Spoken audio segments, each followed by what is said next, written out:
Now, Mr. Santos, if this was not the gun that you used to protect your wife and your unborn child, where is the weapon that you did use?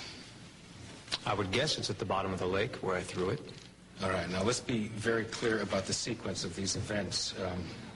You came upon your mother on the dock, and she was on the verge of killing your wife and your unborn child. Yes. And when you decided that you could not change this situation, that danger was imminent, is that when you drew your weapon and fired? When I realized I had no choice. Yes or no, Mr. Santos? Yes. Now then, when you knew that Carmen was dead, meaning that your wife was safe, is that when you took your weapon and you threw it into the lake? Yes. Why did you do that? Because I knew that the cops and the DA would try to make it look like murder one, which is exactly what they're trying to do. Your Honor. Facts, not opinion, Mr. Marler. Yes, Your Honor. Facts. Mr. Santos, you recognize this? Yes. These are gun registrations. They're both mine. And why are there two of them? Because I had two guns. Of course. One I kept in my home, the other one I kept in my office. And which one did you use to stop Carmen? The one in my office. So the People's Exhibit, the gun that you did not use, that was taken from your home, right? Your Honor, what difference does it make which gun he used? Mr. Santos has admitted to the crime. It is not a crime to defend your wife and your unborn child, but it is a crime to falsify evidence in a rush to judgment. So we're back to the conspiracy theory. No, Your Honor, with all due respect, I believe that we've arrived at the heart of this case. Because this jury must now choose between two versions of what happened that night, November 14th, 2000. Now, if you believe the prosecution that Danny Santos was a thug who murdered his mother so that he could take over this crime empire, then by all means convict him. Convict him, put him away. However, if you believe that Danny was forced to defend his wife and his unborn child by any means necessary, ladies and gentlemen, that's self-defense. He committed no crime. He should be a free man. Now, this is the crux of the matter. The credibility of the people who are telling you these stories, that's crucial. And the legitimacy of the evidence, also presented by these same people, is equally critical. Now then, if you feel that evidence has been manufactured, I do not just object, Your Honor. I demand an apology. I have never brought false evidence into this court. No, maybe not knowingly, Doris. Excuse me. I'm still the one with the gavel. Mr. Marler, I've warned you about these accusations. Yes, Your Honor. I was only trying to prove that the credibility... You'll have to do better than the word of a man on trial for his life. Yes, I am well aware of that, Your Honor. And, Danny, thank you. You're now dismissed.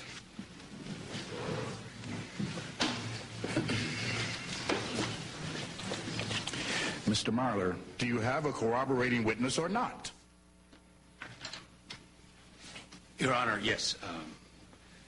The defense now calls Detective Harley Cooper to the stand. Detective Harley Cooper to the stand. Bailiff, would you be so kind as to look out in the hallway, please? Thank you.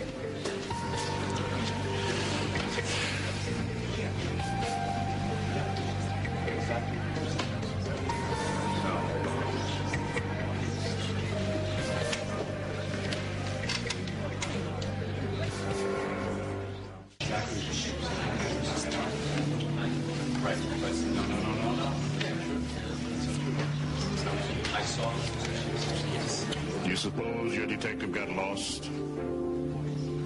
Your Honor, it is very possible that with Detective Cooper, she was delayed for medical reasons. She's in the last stage of her pregnancy, so perhaps recess is in order to check Your Honor, that out. I must object. The jury cannot be left to sit with these unfounded suspicions that the defense has been allowed to plant in their minds. Besides, he doesn't even have the evidence to back it up. Oh, we do indeed have the evidence. Well, let's hear it. The courtroom will once we locate Detective Cooper.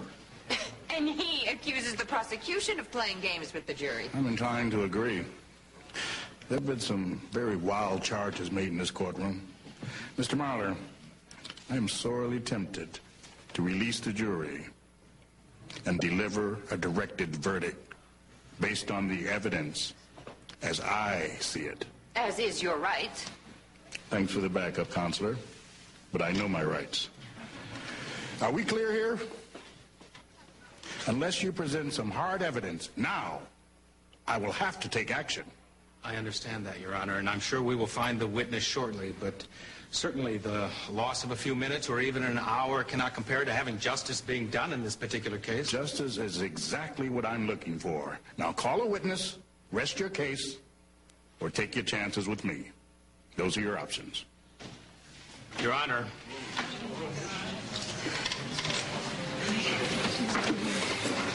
I apologize, Your Honor. I apologize to the court as well. The defense now calls Detective Harley Cooper to the stand. Go right ahead.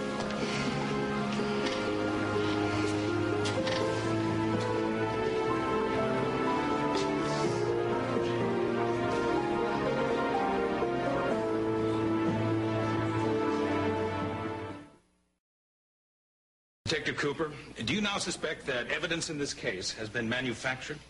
Yes. And do you believe that Gus Itoro's testimony was perjured? She may believe in the tooth fairy. It's irrelevant. Sustained. Nothing further. Thank you very much, Detective.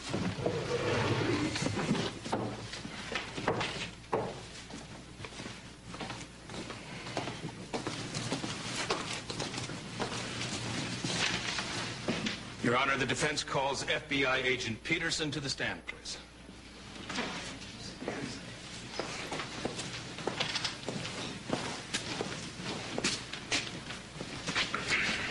Raise your right hand.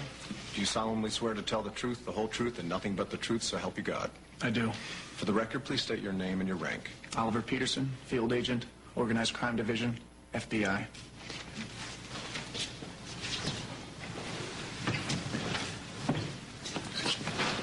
Just heard in the car. Are you okay? Agent Peterson, were you working surveillance at the Bauer House on the 5th of June of this year? Yes.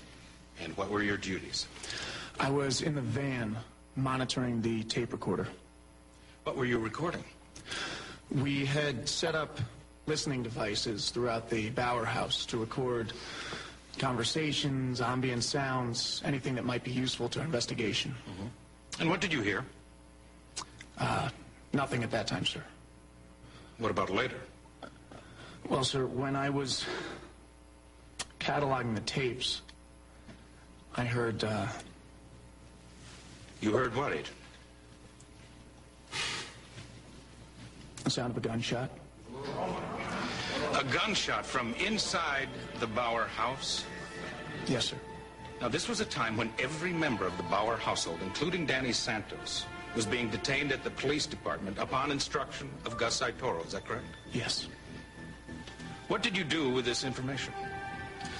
I went directly to my supervisor, And your supervisor was whom? Agent Gus Itoro. And Agent Itoro told you to do what with this audio tape? He told me to erase it. Itoro told you to erase the entire tape? No, sir. Just part of it. Which part? The part with the gunshot.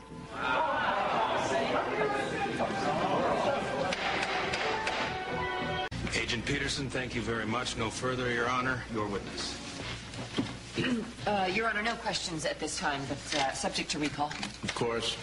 You may step down.